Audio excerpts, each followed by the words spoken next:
I have been waiting a long time for this game, and thanks to the Kickstarter backers, it is now releasing on June 5th. My experience here in this limited build was a mixed bag, but don't write this game off immediately, because it is one of a kind. So what actually is this rather weird looking game? You've got a shooter where you run around and fight aliens yourself, but at the same time you're building a base, managing an army, picking up random upgrades during your run that completely change how things play out. And on top of that, there's a whole persistent home base, your headquarters, so to speak, that you also build up between runs to unlock new stuff for later. It has a lot going on at once. And there really isn't another game doing all of this in quite the same way, at least based on my knowledge. The first thing you notice is actually how the game looks. It's very comic book-like, thick outlines, bright colors. And everything still reads clearly, even when the screen is completely packed with enemies. When you're in the middle of a Spore army fight, with blue explosions and BAM text flying around, then this genuinely looks and feels satisfying.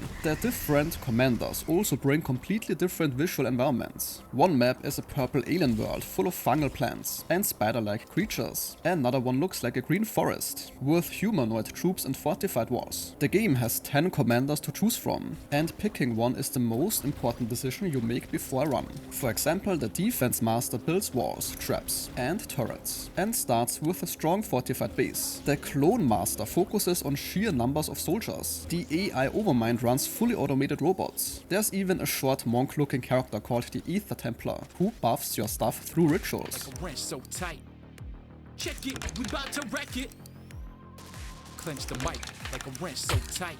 Each commander comes with different starting buildings, unit types, and upgrade paths. Swapping between those can almost feel like a different game. Once you're on the map, you are running around shooting enemies yourself, while also managing your base and generating more units. You place the buildings in a zone near your starting position, turrets and walls for defense, resource buildings to keep money flowing, and roads to connect everything. The shooting itself is fast and a bit chaotic. You're dashing around a fairly large map, fighting groups of enemies while also using active skills. The combat can feel weird because there's quite a significant downtime between reloads. It's like you're shooting for 3 seconds, and then when reloading there's a 2 or 3 second downtime, so you can't really do anything here. And this just feels like it's interrupting the flow. I don't like this downtime. As you kill enemies and gain experience mid-run, you get offered random upgrade cards, extra HP, lifesteal, auto-firing, troop spawn rate boosts, new buildings and weapons, and all kinds of other things. Sometimes you can end up really strong,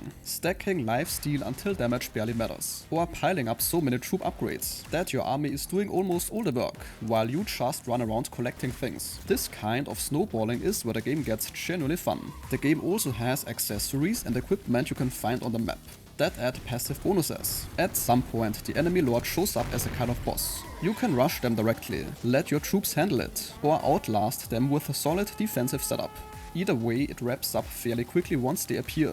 Then between runs there's a persistent set of things. You earn resources you can spend to unlock new units, upgrade existing troops, and slowly build out a home base, so your options in future runs get broader over time. The campaign in this build has 16 levels across 4 difficulty tiers. Now the rough part, at least in this build, and it can be genuinely rough. Right now, the early experience is pretty bumpy. A chunk of the game is still in Chinese, even if you pick English. Certain tooltips, some UI text, bits of the tutorial. And it's not just a minor thing. I frequently found myself making screenshots and putting it into ChatGPT to translate what I'm seeing here, just to have any idea what I'm doing. On top of that, the tutorial doesn't ease you in at all. Enemies start attacking almost immediately, before you have had a chance to understand what any of the buttons do. There doesn't seem to be a clear way to see how much units cost before you place them, and some of the upgrade descriptions are so vague or nonsensical that you genuinely can't tell if you're making a good decision or not. It definitely creates this feeling early on that you're just kind of guessing at everything. None of this ruins the game, but it does mean your first 2 or 3 hours will probably feel very confusing and a little frustrating. Once things do click though, the whole thing moves at a good pace. Time definitely flies by, given how busy this game is. And this sentence concludes today's video. If your time was respected, a like or comment is very much appreciated.